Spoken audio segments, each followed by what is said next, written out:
Hi everyone, in the video disease transmitted by animals பத்தி பார்க்கலாம். So first disease transmitted வந்து swine flu.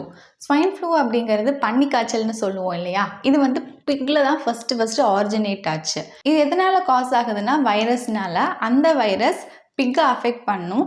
அதுக்கப்புறமா பிக்லேருந்து ஹியூமன்ஸுக்கு வந்து பரவி இன்ஃபெக்ட் ஆகும். இந்த வைரஸ் வந்து எப்படி பிக்லேருந்து ஹியூமன்ஸ்க்கு வருது அப்படின்னா it's spread through the air, காற்று மூலியமாக தான். அண்ட் ஹியூமன்ஸுக்கு வந்து it will affect our respiratory system. Next to இந்த ஸ்வைன் ஃப்ளூ அப்படிங்கிறது எப்போ ஃபஸ்ட்டு வந்துச்சு அப்படின்னா ஏப்ரல் 2009. அப்போது மில்லியன்ஸ் ஆஃப் பீப்புளை வந்து அஃபெக்ட் பண்ணுச்சு. அதுக்கப்புறமா ஜூன் 2009 இதை வந்து பேண்டமிக் அப்படின்னு டிக்ளேர் பண்ணுறாங்க. அதாவது கொரோனா வைரஸ் மாதிரி இது வேர்ல்டு ஃபுல்லாக வந்ததுனால பேண்டமிக்னு சொல்கிறாங்க by the world health organisation WHO. அப்புறம் 2015 இந்தியாவில் வந்து 31,000 பீப்புள் வந்து இன்ஃபெக்ட் ஆனாங்க அண்ட் 1900 வந்து டெத் ஆனாங்க. இந்த ஸ்வைன் ஃப்ளூ அப்படிங்கிற டிசீஸ் வந்து வைரஸ்னால காஸ் ஆகுது அப்படின்னு பார்த்தோம். எந்த வைரஸ் அப்படின்னா இன்ஃப்ளூவன்சா வைரஸ் H1N1. இந்த வைரஸ் வந்து ஒரு பர்சன் கிட்ட இருக்குது அப்படிங்கிறப்போ அந்த பர்சன் வந்து ஸ்னீஸ் பண்ணும் போதோ இல்லை காஃப் பண்ணும் போதோ தும்மும் போதோ இரும்போதோ என்ன ஆகும், அந்த ஏரில் வந்து அந்த ட்ராப்லெட்ஸ் வரும். அந்த ட்ராப்லெட்ஸை நம்ம இன்ஹேல் பண்ணாலோ இல்லைனா அந்த ட்ராப்லெட்ஸ் வந்து சப்போஸ் நம்ம சாப்பிடக்கூடிய சாப்பாட்டில் விழுந்து அதை நம்ம தெரியாத நம்ம இன்ஜெஸ்ட் பண்ணிட்டோம் அப்படின்னாலோ வந்து அது ஒரு பர்சன்ட்டு இன்னொரு பர்சனுக்கு அந்த வைரஸ் வந்து என்ன ஆயிருதுன்னா டிரான்ஸ்மிட் ஆயிடுது அந்த ட்ராப்லெட்ஸ் வழியாக. வந்ததுக்கப்புறம் என்ன பண்ணும், சிம்டம்ஸை காட்ட ஆரம்பிக்கும். என்னென்ன சிம்டம்ஸ் அப்படின்னா ஃபீவர், காஃப், நாசல் செக்ரீஷன், அதாவது நோஸ்லேருந்து செக்ரீட் ஆகக்கூடிய அந்த செக்ரீஷன், ஃபேட்டிக்யூ தட் மீன்ஸ் சோர்வாக இருக்கிறது, ஹெட்டேக், சோர் த்ரோட் அப்படின்னா தொண்டை வலி, பாடியில் வந்து அங்கங்கே ரேஷஸ் எடுக்கிறது அண்ட் பாடி பெயின் ஆர் ஏக் இருக்கிறது, தென் சில்ஸ் குளிர்ற மாதிரி இருக்கிறது, நாசி அப்படின்னா குமுட்டல், வாமிட்டிங் வர மாதிரி ஒரு சென்சேஷன் ஆனால் இருக்காது, இல்லைனா vomiting, diarrhoea and shortness of breath. இந்த மாதிரியான சிம்டம்ஸ்லாம் வந்து ஸ்வைன் ஃப்ளூக்கு இருக்கும். இதை நம்ம ப்ரிவென்ட் பண்ணணும், கண்ட்ரோல் பண்ணணும் அப்படின்னா we have to use a nasal spray vaccine. இதை வந்து பண்ணணும்.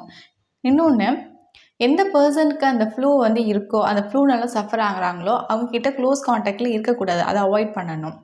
வாட்டர் நிறைய இன்டேக் பண்ணணும், ஃப்ரூட் ஜூஸஸ் நிறைய எடுத்துக்கணும், நல்லாவே ரெஸ்ட் எடுக்கணும். அப்போ தான் வந்து நம்ம பாடி அந்த இன்ஃபெக்ஷனுக்கு அகேன்ஸ்டாக வந்து ஃபைட் பண்ணுறதுக்கு நமக்கு ஒரு ஸ்ட்ரென்த் வந்து கிடைக்குது. எப்போவுமே ஹேண்ட்ஸை வந்து வாஷ் பண்ணி நம்ம ஒரு குட் ஹைஜீனை வந்து ப்ராக்டிஸ் பண்ணணும். ஸ்வைன் ஃப்ளூ பார்த்தாச்சு. நெக்ஸ்ட்டு அனிமல்ஸ் மூலமாக டிரான்ஸ்மிட் ஆகக்கூடிய டிசீஸில் அடுத்ததாக அவியன் இன்ஃப்ளூயன்ஸை பற்றி பார்க்கலாம். அவியன் அப்படிங்கிற அந்த வேர்ட் பார்த்தாலே ஏவ்ஸ், இது வந்து பேர்ட் மூலிமா வருது அப்படின்னு நமக்கு தெரியுது. It is a contagious bird disease. Contagious அப்படின்னா அதாவது தொற்றுக்கூடியது, ஒருத்தங்கிட்ட இன்னொருத்தங்கிட்ட அப்படியே வந்து ஸ்ப்ரெட் ஆகக்கூடியது. அப்போ தொற்றும் தன்மை உடைய ஒரு டிசீஸ் தான் வந்து இது. எதனால் காசு ஆகுதுன்னா வைரஸ்னால. அப்போ எந்த பேர்ட் வந்து இந்த வைரஸ் கேரி பண்ணியிருக்கோ it will spread that avian influenza virus which includes எந்தெந்த பேர்ட்ஸ் அப்படின்னா poultry, chicken, turkeys and ducks, இது இல்லைனா வைல்ட் பேர்ட்ஸ், பெட் பேர்ட்ஸ், இது கூட வந்து இதை வந்து டிரான்ஸ்மிட் பண்ணுது. அண்ட் இது எந்த வைரஸ்னால வருது அப்படின்னா இன்ஃப்ளூயன்சா வைரஸ் H5N1. இதுதான் அந்த வைரஸோடைய நேம். இந்த வைரஸ் நம்ம உடம்புக்குள்ளே வந்ததுக்கப்புறமா அது ஃபஸ்ட்டு சிம்டம்ஸை காட்ட ஆரம்பிக்கும்ல, அந்த டியூரேஷன் பீரியட், அந்த இன்குபேஷன் பீரியட் வந்து 2 to 7 days.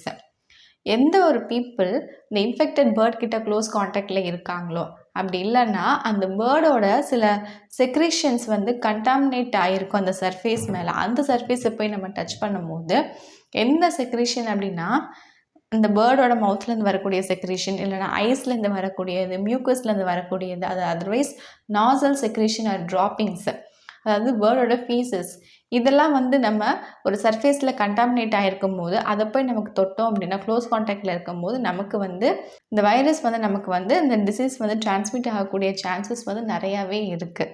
ஒன்ஸ் நமக்கு வந்துடுச்சு அப்படின்னா என்ன சிம்டம்ஸ் காட்டும்னா ஃபீவர், காஃப், சோர் த்ரோட், தொண்டை வலி, running nose, muscle and body aches, fatigue, சோர்வாக இருக்கிறது, headache, redness of eyes, conjunctivitis and difficulty in breathing, இந்த மாதிரியான சிம்டம்ஸ்லாம் வந்து காட்டும். நெக்ஸ்ட்டு இந்த டிசீஸை எப்படி நம்ம ப்ரிவென்ட் பண்ணி கண்ட்ரோல் பண்ணலாம் அப்படின்னா இன்ஃபெக்டட் பேர்ட்ஸை ஓப்பன் ஏர் மார்க்கெட்ஸில் வந்து இருந்து சோல் பண்ணாமல் நம்ம அவாய்ட் பண்ணணும் ஃபர்ஸ்ட்டு. அதுக்கப்புறமா இன்ஃபெக்டட் பேர்டோட காண்டாக்டில் இருக்கிறது, இல்லை இன்ஃபெக்டட் பேர்டை வந்து நம்ம கன்சியூம் பண்ணுறதெல்லாம் நம்ம அவாய்ட் பண்ணணும்.